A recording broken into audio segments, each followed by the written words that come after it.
pintura de rosto. Os meninos fazem marca de cotia. Esse desenho é para proteção.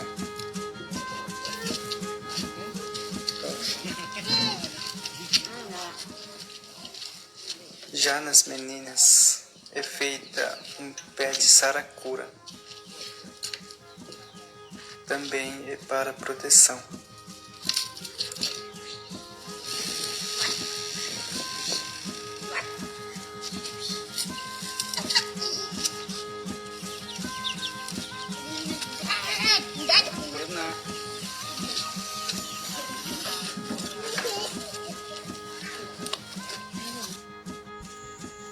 Olá, estamos aqui um pouco para apresentar o símbolo que nós utilizamos. Isso é uma marca tradicional que já vem muitos anos atrás. Esse símbolo é milenar, né? Aí estamos aí para apresentar um pouquinho sobre essa marca, esse símbolo, né, que nós utilizamos na nossa cultura. Aqui no meu lado direito tem umas meninas, tem o símbolo, uma marca, um tipo, o rastro do passarinho, né, que chamamos de Aracuputiã. Nós chamamos de Aracuputiã porque é a marca dos pés do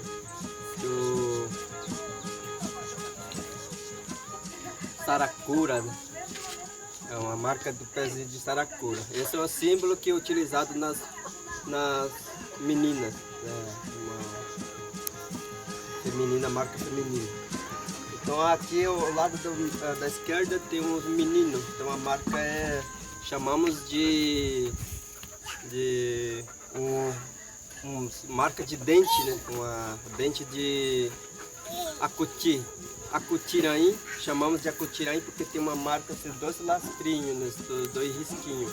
Aí chamamos de acutiraim porque é dente de cutia. Então é isso que eu estou representando, né? E isso já faz muitos anos que venho utilizando. Isso é a importância desse símbolo é fortalecimento e proteção, né? Protege as crianças, não somente as crianças e os adultos também. Então é isso que é a importância das pinturas, esse símbolo. Obrigado.